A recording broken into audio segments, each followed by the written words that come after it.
This week, we'll be discussing improved methods for comparing multiple sets of continuous data beyond the Bonferroni correction that we had been using for multiple t-tests. Recall from week 8 that we can use a t-test to determine whether or not two samples of continuous data seem to come from populations with the same mean. More informally, we are trying to determine whether or not the means of the two samples are statistically indistinguishable. We also talked about how to compare the means of more than two samples. In week 5, we had introduced Bonferroni correction for conducting multiple hypothesis tests at the same time, and we used that for conducting multiple t-tests.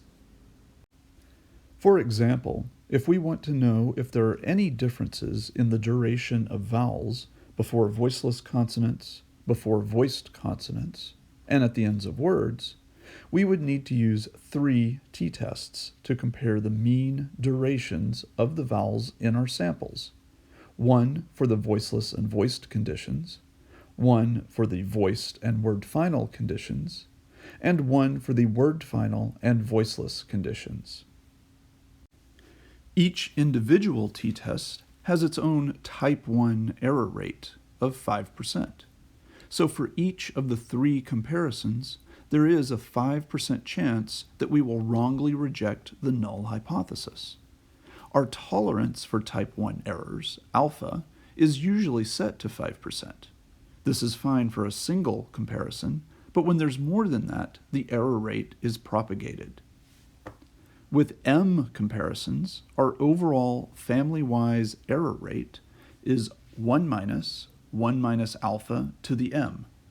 This is the probability that we will commit at least one type 1 error somewhere in all of our M comparisons.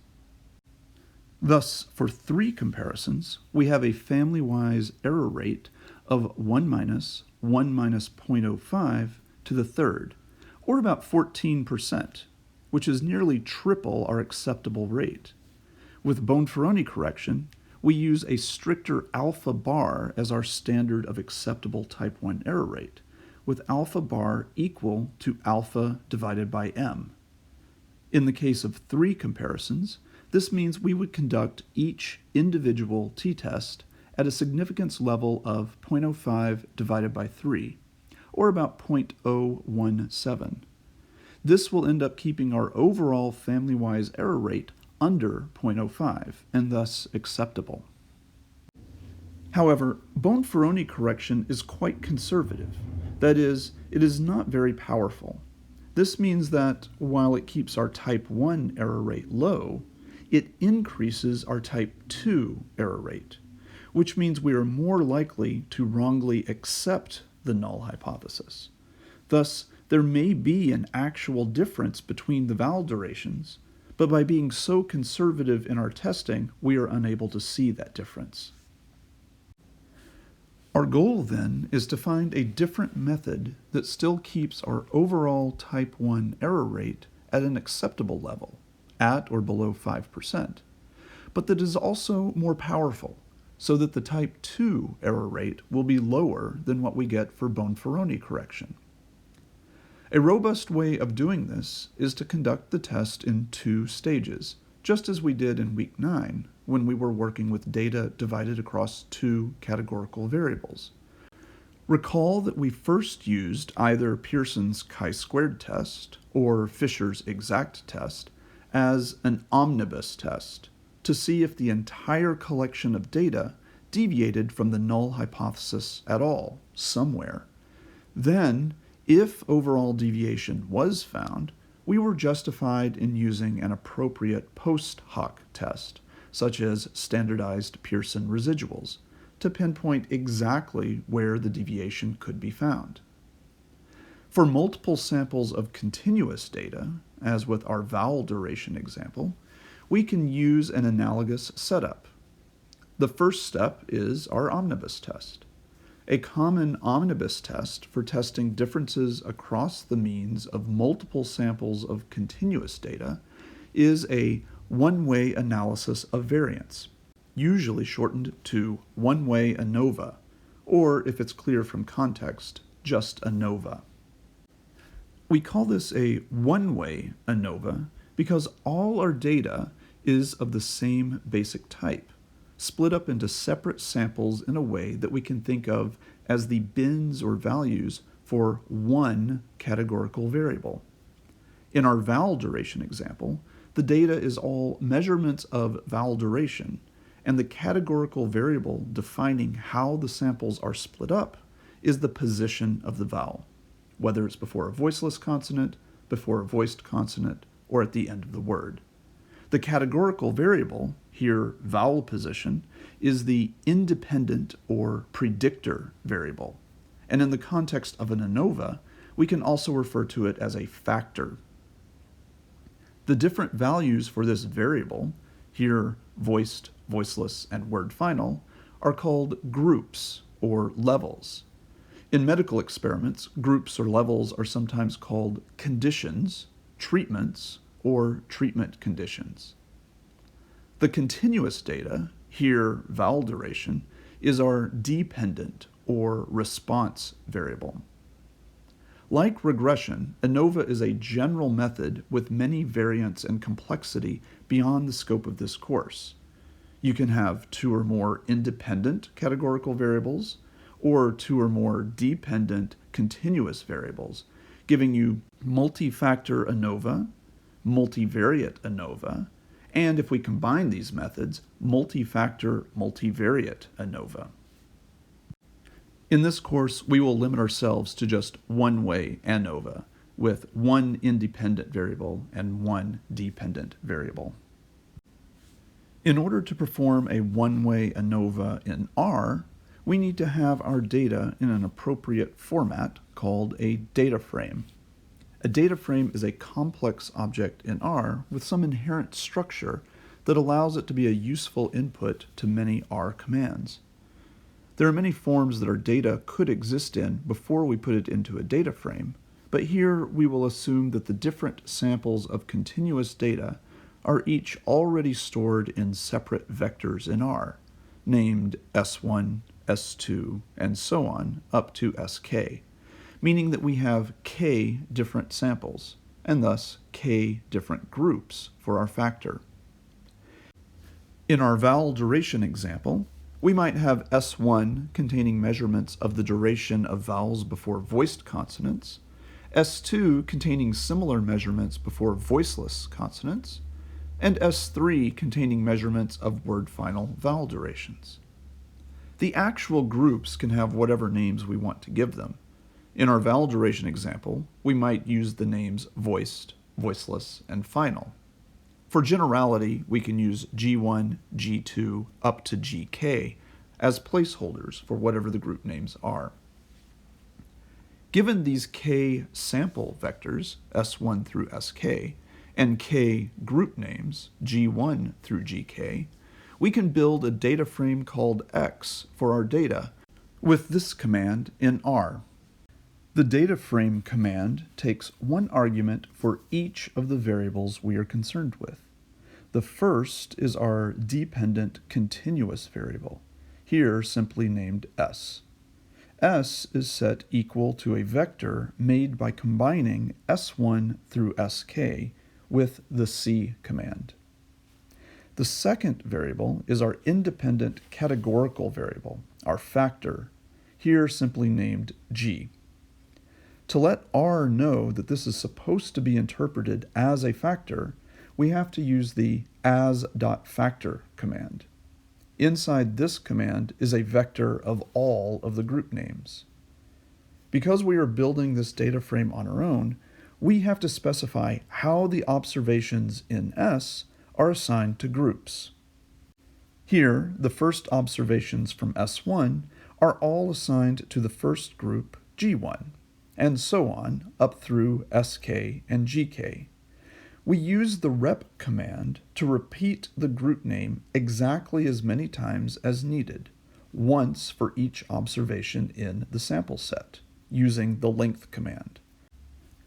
We do this for every group name and then use the C command to join them all up into a single vector inside the as factor command. Note that here G1 through GK are strings, so they need to be enclosed in double quotes. When we have a data frame like this called X, we can access various pieces of information from it with commands in R. Using $S as a suffix, for example, we'll report a vector containing all of the observations from all of the samples, the same as if we had used the command C parentheses S1, comma, comma, SK. Using $G as a suffix, we'll report two vectors, one showing how each individual observation is assigned to a group, and the other showing the unique group names. To get just either vector alone, we can use the commands as.character parentheses $G and levels $G, respectively. For our vowel duration example, we might use this command to define the relevant data frame. Here we use duration as the name of our dependent continuous variable, and position as the name of the factor, the independent categorical variable. The groups in this factor are voiced, voiceless, and final. An important property of data frames is that they work very nicely with other commands in R. For example, we can use a data frame as input to the boxplot command to create side-by-side box plots of the continuous variable as it's divided up by groups. Note how this command uses the same kind of structure we used in linear regression, with the dependent variable on the left, followed by a tilde, followed by the independent variable. Here, we give this structure as input to boxplot, along with the data itself as an extra argument. Once we have our data frame, we can then determine whether it is valid to conduct a one-way ANOVA, and if so, what version. A true one-way ANOVA is generally only valid when our samples of data are both normally distributed and homoscedastic. To test for normality, we can use the same methods we've used before, looking at histograms, density plots, QQ plots, and the p-values for the Shapiro-Wilk and/or Anderson-Darling tests. A one-way ANOVA is robust against some deviation from normality, so it can be valid to continue even if the data do not quite satisfy our tests for normality. However, for sufficiently deviant data, we should use some other method for comparing the samples, such as the Kruskal-Wallis H-test. To test for homoscedasticity, we cannot use the F-test that we used before, because it is only valid for 2 samples of data. For 3 or more samples, we need Bartlett's test, which is implemented in R with the Bartlett test command, using the p-value suffix as normal to extract the relevant p-value. Recall that the null hypothesis in this case is that the samples have the same variance, that is, that they are homoscedastic, so a p-value less than 0.05 points to heteroscedasticity. Bartlett's test is very sensitive to deviations from normality, so if any of our samples failed our normality tests, we should use Levene's test instead. This test is implemented in R with the Levene test command, which must be loaded from the car package. The Levene test command takes the same input structure as Bartlett test, but the p-value is extracted differently, with bracket 1, 3 appended to the end of the command. As with Bartlett's test, a p-value greater than 0.05 points to homoscedasticity, and a lower p-value points to heteroscedasticity. Once we have confirmed that the samples are normal, or close to normal, and are homoscedastic, we can finally move on to conduct a one-way ANOVA. If the samples are normal or normal-ish, but heteroscedastic, all is not lost.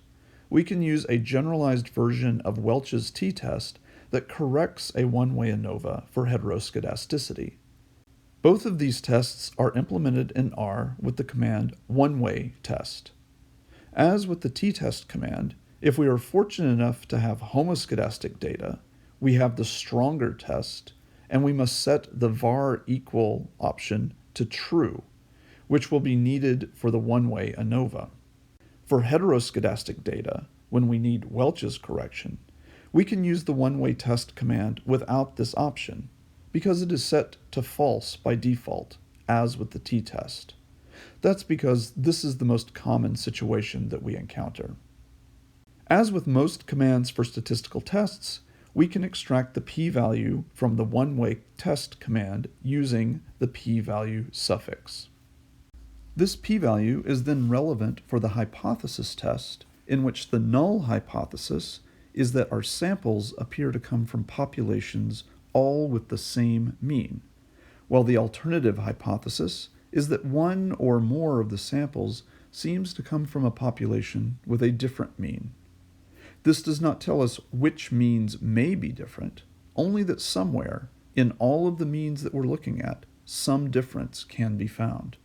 To actually find that difference, we need an appropriate post hoc test.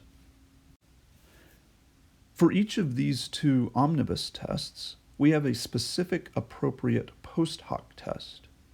If we used a one-way Anova as our omnibus test, because we had homoscedastic samples, and if that test resulted in a p-value less than our significance level, then we can follow up with Tukey's honest significant difference test, or Tukey's HSD test, as our post hoc test. If we needed to use Welch's correction because we had heteroscedastic samples, and if that test resulted in a p-value less than our significance level, then we can follow up with pairwise T-tests with pooled standard deviation data as our post hoc test. If our omnibus test does not allow us to reject the null hypothesis because the p-value is too high, then we have to stop. We are not justified in proceeding further with these post hoc tests. There may be other tools available for a given situation, but this particular procedure must end if the omnibus test fails to reject the null hypothesis. Tukey's HSD test is implemented in R with the Tukey HSD command. The necessary command for our purposes is complex and can output a lot of information. To extract just the p-values, we can use the command Tukey HSD parenthesis AOV parenthesis S tilde G, comma, data equals X. Note that this requires embedding our usual argument structure inside yet another command, the AOV command, which itself can be used to perform Anova. We also need the $G bracket, comma, 4 suffix to extract the p-values. The output of this command will be a vector of p-values, each identified by the pair of groups being compared. For example, in this case, the comparison between G1 and G2 results in a p-value of about 0.005, which is much less than our standard alpha of 0.05. Similarly for G2 and G3. Thus, for these two pairs, we would reject the null hypothesis and conclude that G1 and G2 have different means, as do G2 and G3. Since the p-value for the comparison of G1 and G3 is very high, 0.989, we fail to reject the null hypothesis, so the means of G1 and G3 do not appear to be different. Previously, when comparing the means of multiple samples, we had used individual t-tests and corrected the family-wise error rate by hand using Bonferroni correction. Fortunately, R provides a command called Pairwise T-Test that will automate this process for us. Unfortunately, this command does not take a data frame as input, so we have to input the observations and groups as separate vectors, $S for the observations and $G for the groups.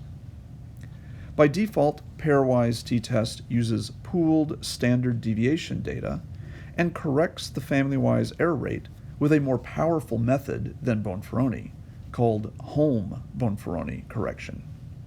But other methods, including the original Bonferroni correction we used before, are available with various options. Using the p-value suffix, this command will report a matrix of p-values, cross-classified by the pairs of groups being compared. We get similar results here for what we got with Tukey's HSD test. There is a statistically significant difference in means for G1 and G2, with a p-value of 0.0038, and also a statistically significant difference in means for G2 and G3, with a p-value of 0.0036, but no significant difference in means for G1 and G3, with a p-value of 0.889. In this case, both post hoc tests ended up with the same conclusion, that G1 and G3 both appear to have different means from G2, and as far as we can tell, G1 and G3 have the same mean. However, this won't always be the case, so it's important to verify the requirements for our tests and use the appropriate Omnibus Test and post hoc test.